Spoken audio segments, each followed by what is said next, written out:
Let me show you the dangers of fruitfulness. I want to run now. You know, this message, when I was preaching it yesterday, I was preaching and prophesying. But this is an apostolic center. I'm teaching you so that you will know it and apply it. My focus is that you apply it, so that you will grow thereby. What are the dangers of unfruitfulness? Number one, separation from Christ. John 15 verse 2 and 6. Every branch in me that does not bear fruit, he said, he taketh away. And every branch that beareth fruit, he purgeth it, that it might bring forth more fruit. So if you are not fruitful, you'll be cut off. That's why some of you, a point came, you no longer had God. It looks as if God has become alien. He traveled. You are on your way of separation because you are not being fruitful. The only ones he prunes are the ones who are fruitful. So he draws them closer, shapes them so that they will produce more fruit. First danger of unfruitfulness is the risk of separation. This is Jesus talking. Number two, judgment and destruction. Matthew 3 verse 10. The axe is already at the root of the tree. Every tree that does not produce good fruit will be cut down and thrown into the fire. So if you are not fruitful, there is danger of judgment. I told you already.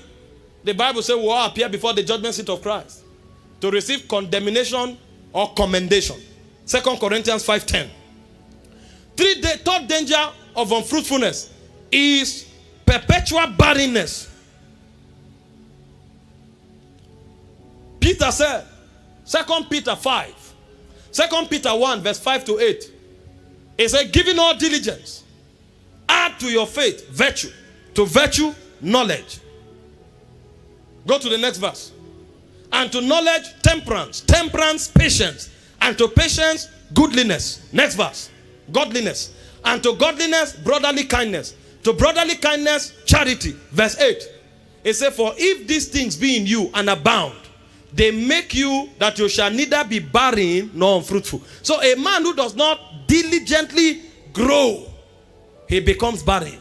A point comes when even if he tries, nothing comes out.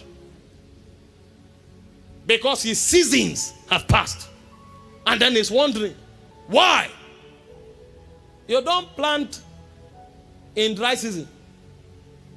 You plant in rainy season so that you harvest in dry season. So you must pay the price to begin to add what you need to add to become fruitful so that you are not barren. Fourth danger of unfruitfulness is the loss of purpose. Many fruitless people lose out in destiny and in purpose. Ephesians 2:10 already captures that we were created unto good works. That means if we are not fruitful, our creation, the purpose of our creation will be defeated. And when the purpose of our creation is defeated, we are not relevant to God. Look at the fig tree. Matthew 21:19 and Mark 11 from verse 20 to 22. Jesus saw a fig tree. The leaves were very blossomed. He went to find fig. None was there. And they said, no man shall eat of you. The tree dried up from its root the next day. If you are not fruitful, you will lose purpose. There are many who had great apostolic calling. Today, they are taxi drivers trying to eat food.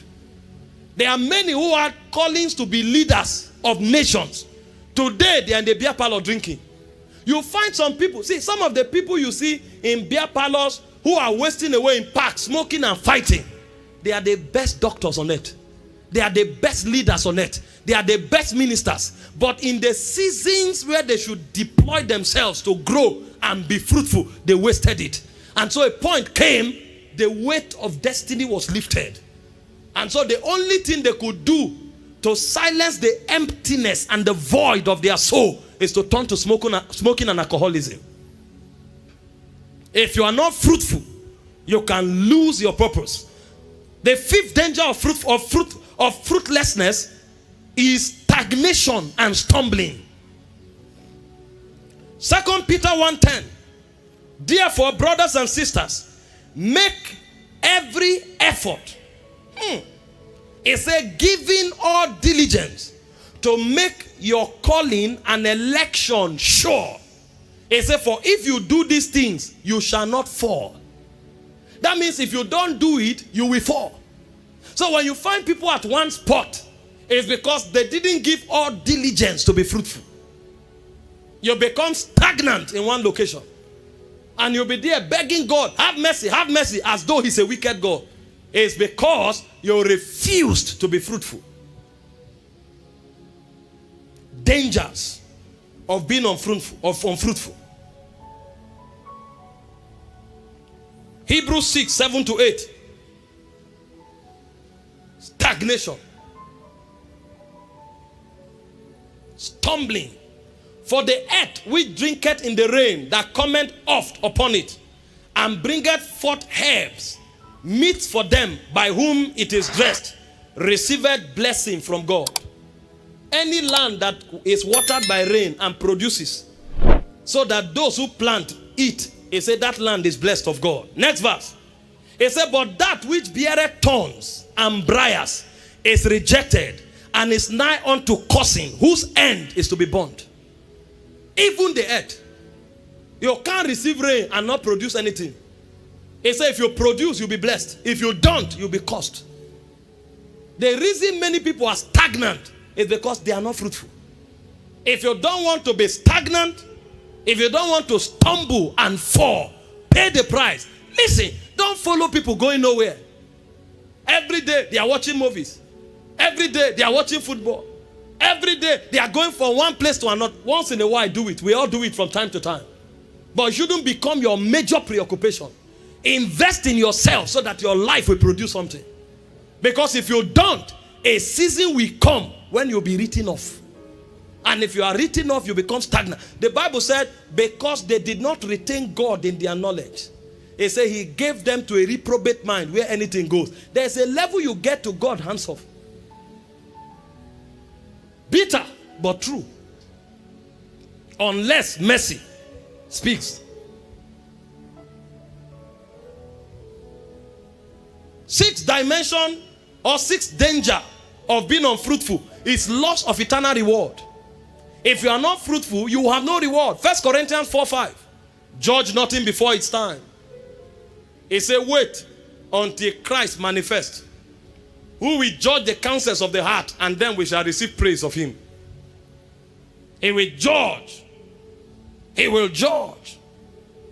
In 1 Corinthians 13, verse 13 to 15, it says, each man's work will become manifest, for the day will disclose it, because it will be revealed by fire. So God is coming to reward, but the reward of God is for the fruitful. In Matthew 25, from verse 24 to 30, the story of the talents. 5 talents, 2 talents, 1 talent. The one with 5 talents multiplied it. The master gave him 10 cities. The one with 2 talents multiplied it. The master gave him 4 cities. The one with 1 talent did nothing. He hid it and wanted to accuse the master. And the master said, you are a wicked servant. Even if you don't know what to do with it, you should have put it in the bank, so that interest will come out of it. He said they should take what he has and give to the one that had 10. And people started complaining. The guy with 10 already has too much. And the master said, him that has and wants to have more, more shall be given him. He said, but him that has not, even the little that he has, he that has not and chooses not to have, he said, even the little that he has will be taken from him and given to the one that has more and wants to have much more. And that servant was cast to outer darkness. You will not have reward if you are not fruitful. Number 8, you will not be pleasing to God. You find people who are pleasing to God, they are fruitful. From NIV, Hebrews 12, verse 5 to 6. My son, do not make light of the Lord's discipline, and do not lose heart when he rebukes you, because the Lord disciplines the one that he loves and chastens everyone he accepts. Why does God do this? John 15, 2 to 3. The branch that produces 3 fruits the Father prones. So when God is shaping you, correcting you, it's because his heart is towards you. And it's because you are relevant in his kingdom. So men who please God are men who produce divine results. God has expectation on all our lives. And so if we fulfill that expectation, he's pleased. That's why the Bible says to walk in our calling unto all pleasing. So you can't please him if you are not fruitful. And finally, you will be useless in God's eternal agenda if you are not fruitful. That's why he said the branch that does not produce is cast into the fire. So unfruitful people are useless to God. He may love them as a father, but they are useless to his agenda. Listen, if you need to put your life under pressure for something to come out, put it now. If you slumber your life away, when you are old, you will regret it. We just came back from Lagos yesterday, from the 70th birthday. I came in when they were rounding up. But when I saw what was happening there, I said, truly, it pays not just to serve God, but to serve him impactfully. Lives touched, nations touched for over 45 years. And you hear all kinds of testimonies. From miracle-based testimonies, to transformation-based testimonies, to empowerment-based testimonies. One man. Presidents of nations gathered. Preachers of all ranks across the body gathered. All testifying of how one life impacted them. That's a beautiful way to be 70. Kenneth Hagin, Reinhard Bonnke was 71 when he died. And they had won 71 million souls.